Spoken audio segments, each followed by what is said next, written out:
نحمده ونصلي ونصلي على رسوله الكريم اما بعد بسم اللہ الرحمن الرحیم قال النبی صلی اللہ علیہ وسلم من علق تمیمۃ فقد اشرک وقال تبارک وتعالی وما آتاکم الرسول فخذوہ وما نہاکم عنہ فانتہوا۔ بہن میری، آپ نے یہ ایک عدد PDF کتاب سینڈ کی ہے مجھے، تعویذ باندھنے اور تعویذ گلے میں لٹکانے کے حوالے سے۔ اس کا عنوان ہے قرآنی تعویذ کا حکم۔ رائٹر اس کے ہیں یا مصنف اس کے ہیں، یہاں لکھے ہوئے کے مطابق غلام مصطفیٰ ظہیر امن پوری حافظہ اللہ۔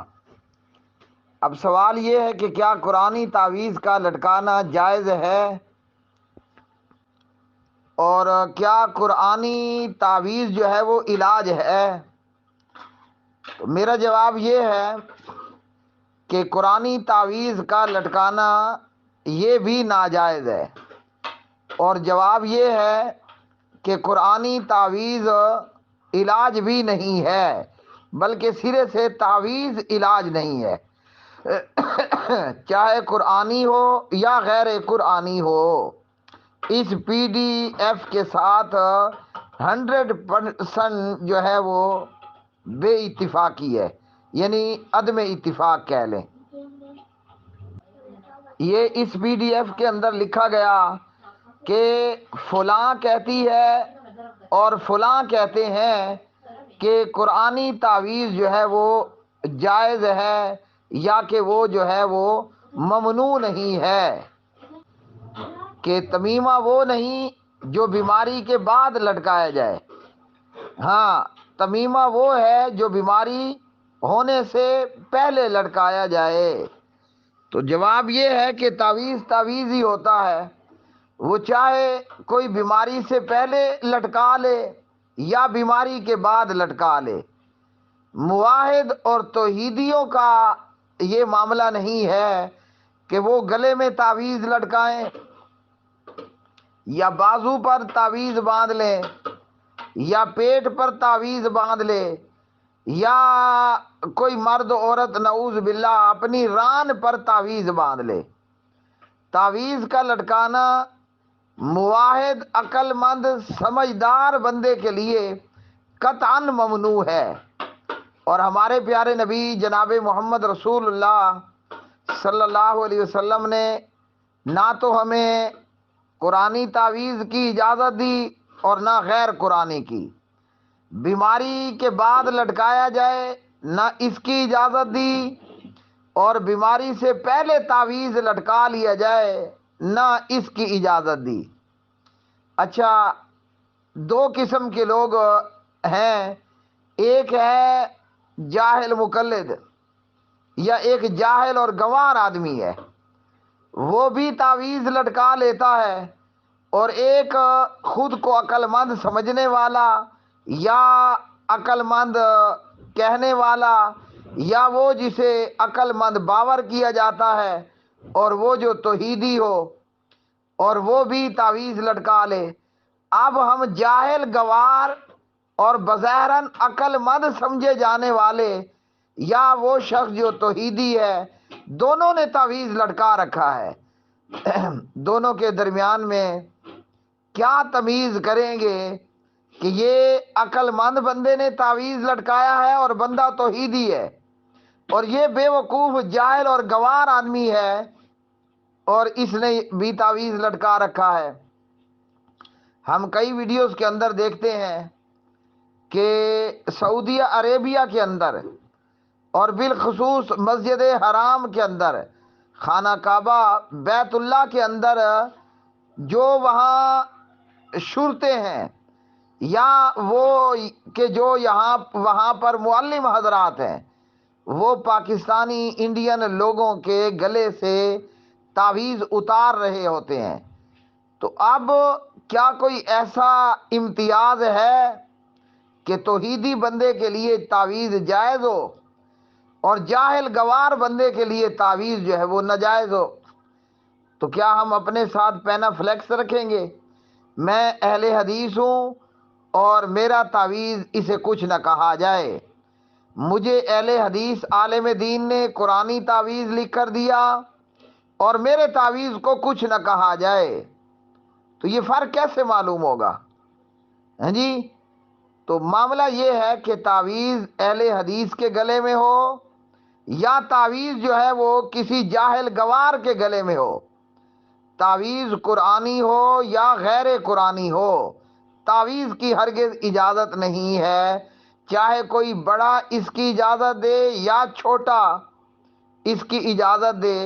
جب امام الانبیاء محمد رسول اللہ صلی اللہ علیہ وسلم نے ایک چیز سے منع کر دیا اور حضور نبی کریم علیہ السلام کے مبارک زمانے میں نہ قولاً نہ فعلاً نہ تقریراً ہمیں تعویذ لٹکانے کا ثبوت نہیں ملتا، تو کیوں ہم دلیل بنائیں کہ امام ابو جعفر محمد بن علی کا قول کیا ہے اور فلاں کا قول کیا ہے اور فلاں کا قول کیا ہے؟ قرآن کریم نے صاف طور پر بتا دیا کہ نبی پاک علیہ الصلوۃ والسلام جب آپ کو کسی کام کا حکم کریں تو وہ کر گزرو، اور جس سے منع کر دیں تو اس سے جو ہے وہ آپ باز آ جاؤ. تو جب پیارے نبی علیہ السلام کی ممانعت آ گئی، ہم نہیں دیکھیں گے کہ عمر بن دینار کیا کہتے تھے، نہیں دیکھیں گے کہ ہم عطا بن ابی رباح کیا کہتے تھے، نہیں دیکھیں گے کہ نافع بن یزید کیا کہتے ہیں، ہم نہیں دیکھیں گے کہ جناب ایوب سختیانی وہ کیا کہتے ہیں، ابو جعفر محمد بن علی کیا کہتے ہیں، ہم ہرگز نہیں دیکھیں گے. قرآن نے ہمیں عمر بن دینار کی طرف نہیں کہا کہ وما آتاکم فخذوہ تے وما نہاکم عنہ فانتہوا. قرآن عمر بن دینار کا نام لے کر نہیں آیا، نہ جناب عطا کا رحمہم اللہ تعالی. قرآن نے واضح بات کہی وما آتاکم الرسول، جو محمد رسول اللہ کہے وہ کرو اور جس سے وہ روک دے تو اس سے رک جاؤ. تو اس لیے ہم پیارے نبی علیہ السلام کے فرمان کے مقابلے میں ہاں جی نہ تو علی بن حسن کی بات لیں گے، نہ عطا کی بات لیں گے، نہ عمر کی بات لیں گے، نہ عمر کی بات لیں گے، نہ ابن عمر کی بات لیں گے، نہ نافع ابن یزید کی بات لیں گے، ہاں جی، اور نہ کسی اور کی بات کو لیں گے. کیونکہ الحمدللہ ہمارا یہ نعرہ ہے، اہل حدیث کے دو اصول، اطیع اللہ و اطیع الرسول. حضرت عبداللہ بن عمر رضی اللہ تعالی عنہما کا فرمان عالی شان صحیح بخاری میں موجود ہے. انہوں نے ذکر کیا کہ میں تم سے یہ کہتا ہوں کہ جناب نبی کریم محمد الرسول اللہ صلی اللہ علیہ وسلم کا یہ فرمان ہے اور تم مجھے کہتے ہو کہ فلاں فلاں کا یہ کہنا ہے. بات بڑی آسان سی ہے، اور وہ آسان ترین بات یہ ہے کہ جاہل اور گوار نے بھی تعویذ لٹکا رکھا ہے، اور کسی اہل حدیث سلفی اثری اور سمجھدار عقل مند بننے نے بھی تعویذ لٹکا رکھا ہے. دونوں تعویذوں میں فرق کرنے کے لیے کیا توحیدی بندہ اپنے ساتھ پینا فلیکس لگا کر کے پھرے گا میں توحیدی، میرا تعویذ بھی توحیدی، اور یہ علاج بھی نہیں ہے. ہاں جی، دوا دارو ہے، دوا یا علاج کھانے کی صورت میں، پینے کی صورت میں، دیگر جو میڈیکل میں ہے اس صورت میں، یا کہ ہم پڑھ کر کے مریض کے اوپر پھونک دیں. ڈاکٹر صاحب یا حکیم صاحب آپ کو ڈسپرین دیتا ہے، آج کل خیر ڈسپرین تو بہت کم ہے، پیناڈال کر لیں. وہ کہتا ہے کہ آپ نے یہ 2 گولی کھانی ہے. مریض ان 2 گولیوں کو کھانے کی بجائے اگر کسی پٹی میں باندھ کر اپنی پیشانی کے اوپر باندھ لے یا گلے میں تعویذ بنا کر کے ڈال لے، آیا یہ بندہ نفسیات کا مریض ہے، یہ پاگل خانے کا کیس ہے، یا کہ اس کو ڈاکٹر صاحب کو اس کی بیماری دور کرنی ہے؟ تو قرآن مجید بے شک شفا ہے، وَنُنَزِّلُ مِنَ الْقُرْآنِ مَا هُوَ شِفَاءٌ وَرَحْمَةٌ لِّلْمُؤْمِنِينَ، لیکن یہ ہے کہ ہم پڑھیں، اپنے آپ پر دم کریں، دوسروں پر دم کریں، نہ کہ اسے گلے میں لٹکا لیں، اور پھر یہی تعویذ جس میں قرآن لکھا گیا ہو، بندہ لیٹرین میں بھی جائے گا، جنابت سے بھی ہوگا، حیض سے بھی ہوگا، دیگر بہت سارے مسائل ہیں جی۔ تو اس لیے تعویذ کا لٹکانا نہ تو یہ جائز ہے، چاہے قرآنی تعویذ ہو، اور نہ یہ علاج ہے۔ اس کا علاج سمجھنا ایسا ہے کہ اب کسی کو سردیاں ہیں، کھانسی لگ جائے، اور وہ کھانسی کا شربت پینے کی بجائے بوتل میں داغا باندھ کر اپنے گلے میں لٹکا لے، اس کا علاج ہوگا، بیماری دور ہوگی، کہ آپ کہو گے اس کو دوا پینا ضروری ہے۔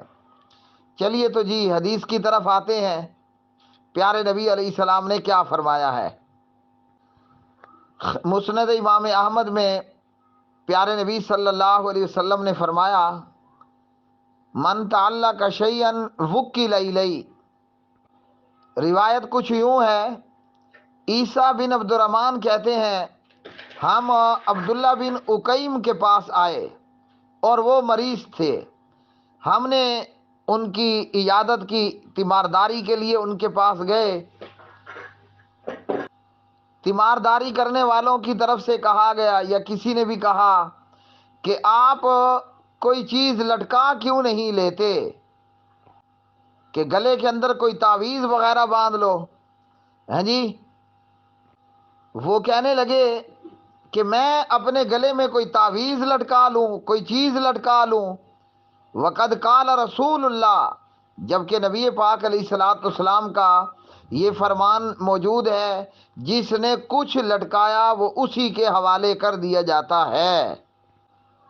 اور اسی طرح ہی مسند امام احمد میں حدیث نمبر 17558 پر ہے، من اللہ کا تمیمتن فقد اشرکا، جس بندے نے تمیمہ لٹکایا اس نے شرک کیا۔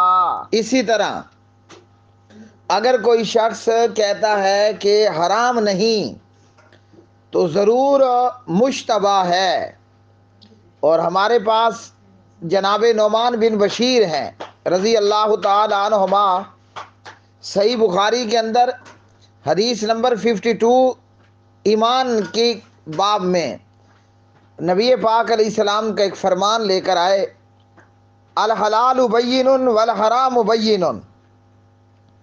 حضور نبی کریم صلی اللہ علیہ وسلم فرماتے ہیں حلال بھی بالکل واضح اور ظاہر ہے، اور حرام بھی واضح اور ظاہر ہے، وبینہما، اور حلال و حرام کے درمیان مشبہات، مشتبہ شبہ والی چیزیں بھی ہیں، لا یعلمھا کثیر من الناس، لوگوں کی اکثریت ان کو نہیں جانتی، فمن اتقى المشبہات، تو جو بندہ شبہ والی چیزوں سے بچ گیا، استبرأ لدینہ وعرضہ، بندے نے اپنا دین بھی اور عزت و ابرو بھی بچا لیا، ومن وقع فی الشبہات، اور جو بندہ شبہ والی چیزوں کے اندر پڑ گیا، تو پیارے نبی صلی اللہ علیہ وسلم نے پھر کیا فرمایا، آگے کے الفاظ میں ابن ماجہ میں سے پڑھ دیتا ہوں۔